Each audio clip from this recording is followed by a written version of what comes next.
Oi, Dayana, que queria começar agradecendo pela oportunidade de estar com você e com todos que nos acompanham.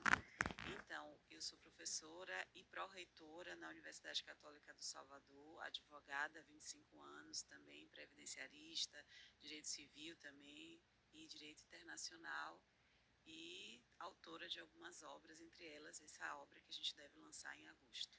Ô, gente, que maravilha, que potência, né, gente?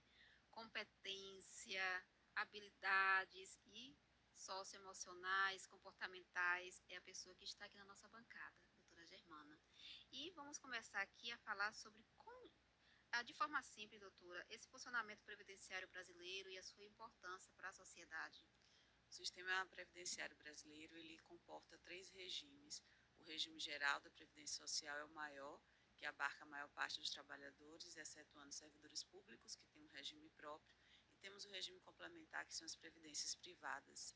E ele é de suma importância porque ele garante uma proteção social aos trabalhadores em razão de um risco que é possível acontecer na vida do trabalhador, seja velhice, a morte, doença ou mesmo a maternidade, por exemplo, que é um risco que as mulheres evidentemente passam e podem gozar do salário maternidade. Então, a Previdência Social ela é um sistema muito importante, garantidor de diversos benefícios da Previdência Social para as classes de trabalhadores de todas as áreas. Perfeito. Ao longo da história, a gente percebe assim, algumas transformações que a Previdência Social teve, e aqui no nosso Brasil principalmente, e como a senhora percebe os impactos aí para as questões dos trabalhadores e aposentados? O sistema previdenciário brasileiro ele sofre diversas alterações ao longo do tempo. Ele vem já antes da nossa Constituição de 88, a gente tem aí como marco especial a Lei Eloy Chaves, mas a Constituição Federal, sem dúvida nenhuma, é um marco importante nessa proteção, as leis 8.212 e 8.213 de 91, e todo esse sistema ele sofre diversas alterações ao longo do tempo, emendas constitucionais variadas. E a última e mais recente, e portanto mais, inclusive mais rigorosa, foi a emenda constitucional número 103.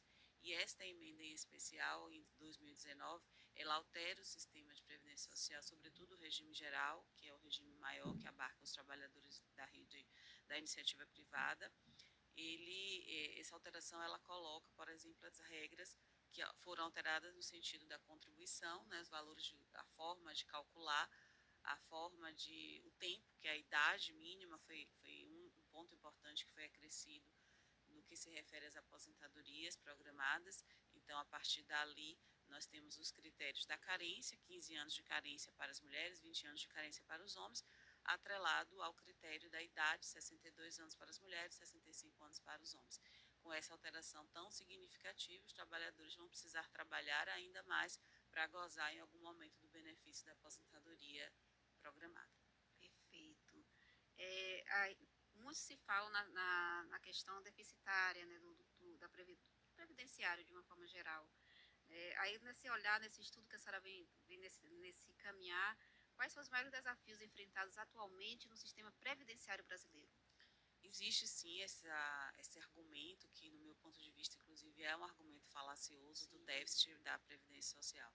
É preciso dizer que o regime geral, ele é o maior distribuidor de renda nesse país, é responsável, inclusive, por tirar muitas pessoas da linha da pobreza e da extrema pobreza. No entanto, ele faz parte de um sistema ainda maior, que é o de Seguridade Social, que envolve a saúde e a assistência. E, além disso, existe uma questão muito própria do Brasil, e eu estudei isso na minha tese de doutoramento na Universidade Católica do Salvador, e, de fato, esse foi um dos argumentos prioritários para promover essa grande reforma que eu mencionei. Então, além dessa questão, que é uma questão que o sistema ele tem uma grande remuneração, porque existe a exigência da contribuição e distribuição posteriormente, o argumento que se usa, ele se perde quando a gente analisa os dados extraídos da própria Previdência Social, e a gente percebe que ele tem aí um financiamento de outras áreas, não só dos trabalhadores, mas do empregador também, do próprio Estado com dotação orçamentária. Portanto, é um argumento que não se sustenta. Agora, o que a gente tem de uma forma indiscutível? Um envelhecimento da população brasileira em grande monta e uma entrada ainda tardia ou muito tardia dos jovens no mercado de trabalho. Ele é um sistema de contribuição, gerações ativas sustentam gerações inativas. Se o sujeito entra tardiamente no mercado de trabalho ou se ele não alcança um posto formal, eu não tenho contribuições tão regulares e isso impacta na estabilidade do sistema. Sim, perfeitamente. Gente, é uma visão que a gente percebe, né? A questão da previdência, dos direitos, dos impactos na sociedade, mas tem que olhar para todo um processo que está ali atrelado. E quando a doutora traz sobre essa questão do envelhecimento da população, o quanto isso influencia de fato para o futuro da previdência. E ela pode estar nos colocando mais essas mudanças nessas relações de trabalho, doutora. Então, isso é um ponto que a gente tem estudado e observado ao longo desses anos também. O Brasil ele passou por um processo de muita flexibilização dos direitos trabalhistas e também, obviamente, na consequência disso, dos direitos previdenciários. Então, nós tivemos em 2017 uma reforma trabalhista grave, pesada, e em 2019 a reforma da Previdência Social. Essa flexibilização nos direitos dos trabalhadores, essa homenagem, que eu costumo dizer assim, né, esse incentivo à informalidade, faz com que as contribuições elas venham sendo sacrificadas ao longo do tempo. Atreladas às dificuldades dos jovens ingressarem no ambiente do trabalho, ao recuo nas políticas de incentivo à formação e educação, porque os dados dizem que quanto mais tempo de educação, melhores as condições de trabalho, vai trazendo um impacto presente e futuro, porque a gente de fato não sabe como é que isso vai repercutir para essa população que tem envelhecido. É um desafio equacionar ou criar um equilíbrio, é um problema complexo, então exige-se uma solução complexa que, no meu ponto de vista, passa por educação. Perfeito.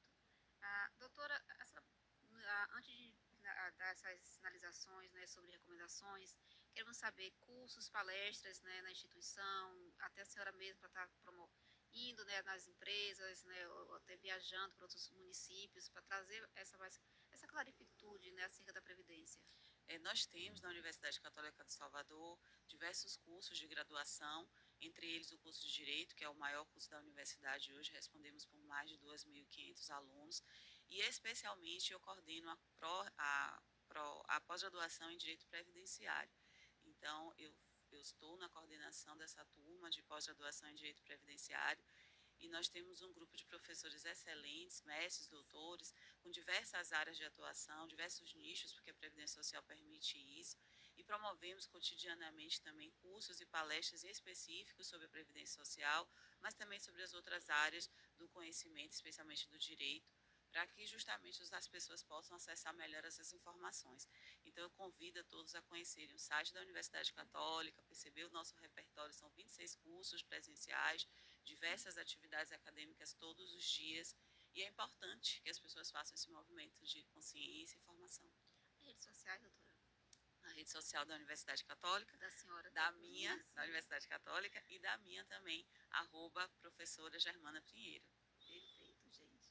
Doutora, se a gente pudesse, a gente ficava aqui, gente, um tempo assim, longo, porque são muitas informações, né? São muitos contextos, são os desafios, são as práticas, as entradas que deve fazer, né? Porque são minúcias, né? Na questão do direito previdenciário. E a doutora aqui tem muita propriedade, todo o estudo necessário, né? Com toda eficiência e muita responsabilidade, está colocando isso. E ela vai vir mais vezes aqui, porque a Band está aberta, o espaço está para com ela, quando ela precisar. Doutora, nas finalizações finais, que orientações a senhora pode nos passar para os jovens e as mulheres sobre planejamento previdenciário e a segurança financeira para o futuro?